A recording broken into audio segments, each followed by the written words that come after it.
Hello everyone, नमस्कार। मैं हूं अमित मिश्रा। आप सभी का बहुत बहुत स्वागत है हमारे YouTube channel eco junction live पर। कल हमने स्टार्ट किया था इंडियन इकोनॉमिक डेवलपमेंट और पहला चैप्टर हमने स्टार्ट किया था, एक पार्ट हो गया है। आज हम उसके आगे बढ़ाते हैं। तो आज हम क्या पढ़ने वाले हैं, सबसे पहले मैं उस पर फोकस करता हूँ। एग्रीकल्चर का स्टेट, यानी state of agriculture on the eve of independence. आज़ादी से पहले एग्रीकल्चर की क्या स्थिति थी उसके बारे में आज हम पढ़ेंगे। जैसा कि हम जानते हैं, कल भी मैंने डिस्कस किया था कि तकरीबन 70% या 70% से अबव कह सकते हैं, एग्जैक्ट डाटा है 72%। कल मैंने बताया था 72% पॉपुलेशन जो थी इंडिया की वो एग्रीकल्चर में इन्वॉल्व थी, जिसमें ओवरऑल जो जीडीपी था, जीडीपी में 50% जो था वो कंट्रीब्यूशन एग्रीकल्चर का होता है।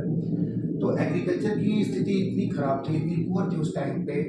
आप कंपेयर कर सकते हैं, दो दो अलग अलग ईयर में हमने कंपेरिजन रखा है प्रोडक्शन और प्रोडक्टिविटी का। आप देख सकते हैं कि 1947 का डाटा क्या कहता है और 2020 और 21 का डाटा कहता है। सबसे पहले हम समझते हैं कि प्रोडक्शन और प्रोडक्टिविटी क्या होती है।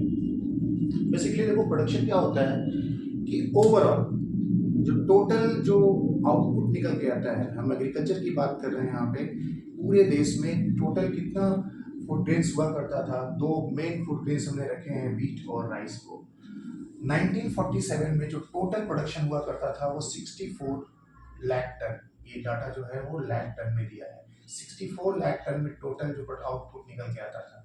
अगर हम 2020 और 21 की बात करें तो ये बढ़ के आ जाता है ओवरऑल 1025 लाख टन। तो देखा जाए तो करीब करीब 15 गुना, अराउंड 15 टाइम्स। अगर आपको ये डाटा याद नहीं भी है तो कोई बात नहीं, आप कह सकते हो कि in comparison to 1947 nowadays it is 15 times more, यानी करीब करीब 15 गुना ज़्यादा आज के डेट में प्रोडक्शन होता है अगर हम उससे कंपेयर करें तो। वहीं प्रोडक्टिविटी की बात करें, प्रोडक्टिविटी क्या है? प्रोडक्टिविटी क्या होती है? Capacity per hectare. जो प्रोडक्शन था, पैदावार जो होती थी, वो तब क्या थी और आज के डेट में। उस टाइम पे यानी 1947 में जो पर हेक्टेयर प्रोडक्टिविटी, अगर हम वीट की बात करें तो 660 केजी पर हेक्टेयर था। यानी कितने था? करीब 660 किलोग्राम पर हेक्टेयर प्रोडक्टिविटी हुआ करती थी, जो अभी बढ़ के हो गई है 3464। ये भी डाटा अगर आप ऐसे नहीं लिखते हो कोई दिक्कत नहीं, आप कह सकते हो कि कितने गुना ज़्यादा। आप देख सकते हो करीब करीब 5 गुना से भी थोड़ा सा ज़्यादा प्रोडक्शन बढ़ के आई।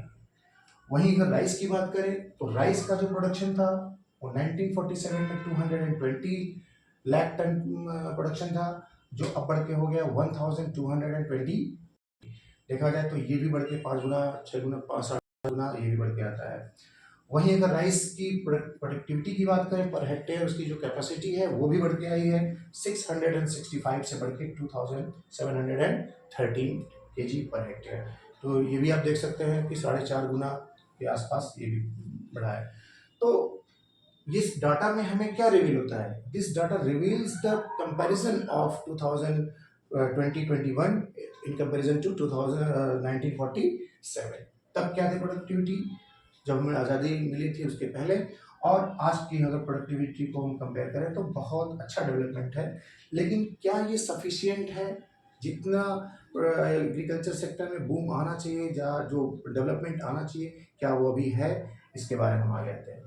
तो पहली चीज क्या थी कि लो प्रोडक्शन और प्रोडक्टिविटी। दूसरा दूसरा एक स्टेप क्या था एग्रीकल्चर की एग्रीकल्चर की अगर हम सिचुएशन की बात करें 1947 में, तो ये था एक्सप्लॉटेटिव लैंड सेटलमेंट सिस्टम। जैसा कि आप जानते होंगे, आपने सुना भी होगा, जमींदारी सिस्टम चलती थी। जमींदारी सिस्टम क्या था? वो लैंड सेटलमेंट ऐसा सिस्टम बना के रखते थे, ऐसा ऐसा ऐसी उनकी पॉलिसी थी जिसको हम सिंपली बोल सकते हैं एक्सप्लॉटेटिव। यानी कहीं ना कहीं उसमें जो था शोषण था। शोषित कौन होता था? जो टिलर्स होते थे, जो खेती करते थे, एक्चुअली वो शोषित होते थे। यानी पूरा मेहनत वो करते थे और माल गुजारी देते थे, उस पर लगान भरते थे। तो ये था एक्सप्लॉटेटिव लैंड सेटलमेंट सिस्टम। इसमें बेसिकली 3 व्यवस्थाएं लाई गई है। पहला, जमींदारी। आप जमींदारी जानते होंगे, जमींदारी का एक मैं डाटा देता हूँ, बहुत मुश्किल से मिलता है ये। जमींदारी की जो पॉलिसी थी इनकी, जमींदारी में ये था कि जमींदारी में एक जमींदार अपॉइंट होता था पर्टिकुलर किसी भूभाग में, जो कि उसका काम ये था कि जितने भी टिलर्स होते थे उनसे लगान वसूल करता था और एक पार्ट वो देता था राजा को, यानी ब्रिटिश गवर्नमेंट को देता था। और कितना देता था ये डाटा जानने वाली बात है कि 10/11 जो पार्ट था, 10/11 पार्ट वो जाता था इसको ब्रिटिश गवर्नमेंट को।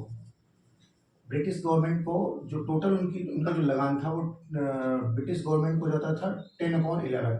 जो बाकी बचता है 1/11 वो रखता था जमींदार। तो देखा जाए तो डीलर्स जो थे एक्चुअली खेती करते थे और इतना हैवी लगान वो भरते थे। और ये जमींदारी व्यवस्था कौन लाया?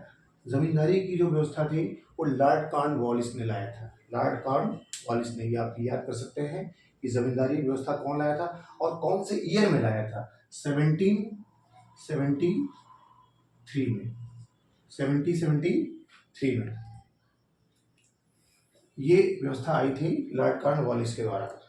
73 है या 93 ऐसा कुछ है, 1793 सॉरी 1793, क्योंकि उसके बाद वो व्यवस्था आई करीब 35 साल बाद व्यवस्था आई। तो ये था 1793 में लॉर्ड कॉर्नवालिस ने लाया था। उसके बाद दूसरी व्यवस्था इनकी और आई कुछ दिनों बाद, वो थी महलवाड़ी व्यवस्था। महलवाड़ी व्यवस्था में क्या थी? महलवाड़ी में क्या था कि ग्राम समुदाय को ये काम दिया जाता था कि वहाँ से उठा के लगान लेके आए और उस लगान का एक अच्छा खासा पार्ट, पहले ये 80% था, यानी वो जो टीलर्स थे, टीलर्स मतलब टीलर्स कौन होते हैं? जो एक्चुअली खेती करते थे। और ज़मींदार वाली व्यवस्था में क्या था कि ज़मींदार उसके ज़मीन का मालिक हुआ करता था। तो महलवाड़ी में क्या है, 80% स्टार्टिंग कितना था? 80% मालगुजारी देनी पड़ती थी। 80% जो था लगान वो देना पड़ता था टीलर्स को। बाद में उसको घटाया गया, 66% कर दिया गया, फिर उसको घटा के फिर 50% भी कर दिया गया। तो ये होती है व्यवस्था ज़मींदारी के बाद महलवाड़ी की। और तीसरी इनकी व्यवस्था थी, थर्ड जो इनका लैंड रेवेन्यू सिस्टम था वो ये था रैयतवाड़ी, जिसको हम बोलते हैं रैयतवाड़ी। मतलब कि डायरेक्ट जो खेती करने वाला टीलर्स है वो मालगुजारी देता था। ये रैयतवाड़ी ऐसी व्यवस्था थी जो लेटेस्ट थी, वो ये आई थी 1922 में महलवाड़ी, और ये आई थी 1822 में। 1822 में ये व्यवस्था आई थी। और 1835 में व्यवस्था लाई गई थी रैयतवाड़ी, जिसका काम था कि डायरेक्ट जो था वो डीलर्स अपने प्रोडक्शन का अच्छा खासा पार्ट, यानी वो मालगुजारी देता था गवर्नमेंट को, ब्रिटिश गवर्नमेंट को। ये व्यवस्था जो लाई गई थी वो टॉमस मुनरो के द्वारा लाई गई थी। टॉमस मुनरो ने व्यवस्था लाई थी। तो ये आप याद कर सकते हैं, जमींदारी, महलवाड़ी और रैयतवाड़ी। नाउ नेक्स्ट होता है फोर्स्ड कॉमर्शियलाइजेशन ऑफ एग्रीकल्चर।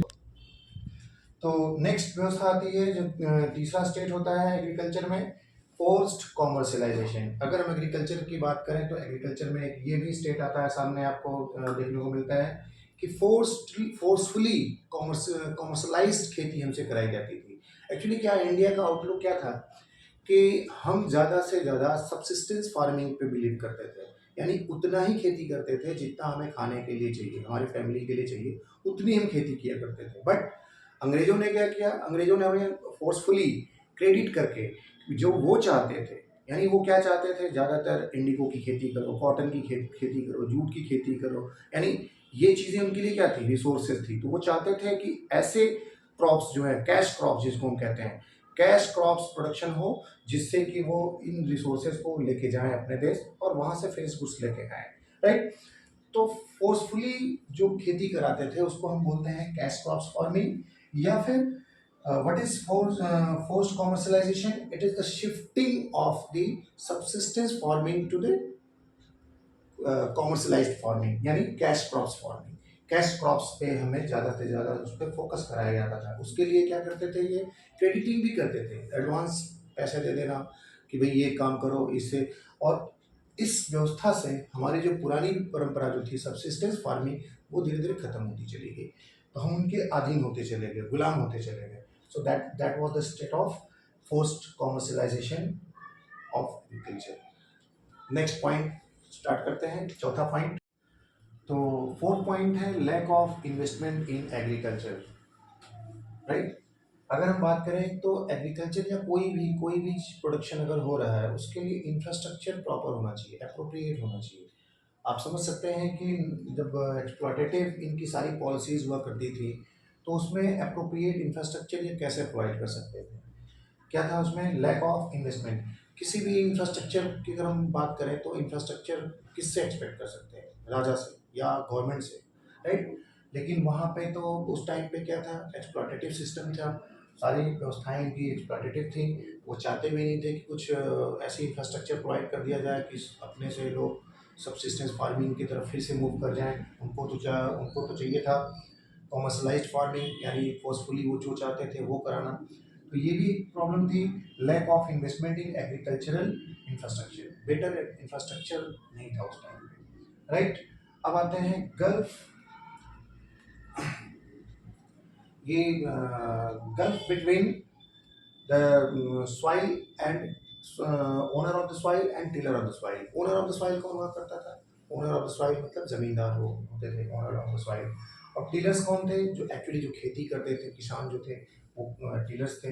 इन दोनों के बीच में एक हैवी खाई थी। हैवी खाई इसलिए थी क्योंकि अच्छा खासा तो वो टैक्स भरता था, लगान देता था जमींदारों को। बाद में व्यवस्था आई महलवाड़ी की, रैयतवाड़ी की, तो वो धीरे धीरे ज़्यादा से ज़्यादा तो लगान भरता था। टेलर्स क्या था, महज एक नौकर था, एक वर्कर था सिर्फ, उससे ज़्यादा कुछ भी नहीं था। वो खेती जरूर करता था लेकिन उस लैंडलेस वो खेती था, वो फार्मर था, वो लैंडलेस था। और ओनर ऑफ द लैंड कौन होते थे, ये जमींदार हुआ करते थे। ठीक, एक ये बहुत बड़ा गल्फ था, उस गल्फ की वजह से भी ज़्यादा अच्छे से डेवलपमेंट जितना चाहिए था उतना नहीं हो पाया था। Now small and fragmented holdings, जो लैंड्स थे, लैंड की ऐसी व्यवस्था थी कि पीस ऑफ लैंड्स यानी स्कैटर्ड थे। कहीं किसी की ज़मीन कहीं यहाँ, फिर बिखरा हुआ। जब स्कैटर्ड फॉर्म में जब अगर लैंड्स होंगे तो सीधी सी बात है कि इरिगेशन में प्रॉब्लम आएगी, खेती की सिंचाई नहीं हो पाएगी। और ये भी एक प्रॉब्लम है कि एक टिलर हर जगह जा जा के खेती नहीं कर सकता था, because piece of lands were scattered at that time. और एक और प्रॉब्लम, सबसिस्टेंस आउटलुक। लोगों का जो नज़रिया था खेती के लिए, एग्रीकल्चर के लिए, वो क्या था, सबसिस्टेंस था। यानी उतना ही उगाओ जितना अपने फैमिली की और खुद की व्यवस्था हो पाए खाने की, बस उतनी ही खेती करते थे लोग। यानी कॉमर्शलाइज तो वो फोर्सफुली कराए तो वो मजबूरन हमें करना पड़ा।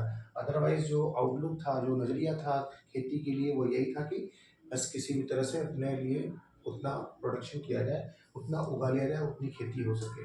तो that is all about the agricultural sector state, यानी एग्रीकल्चर की स्थिति क्या थी उस दौरान। इस वीडियो में यहाँ तक वाइंड अप करते हैं। और इससे रिलेटेड आपको नोट्स जो भी नोट करना आप आराम से कर सकते हैं। Thank you so much.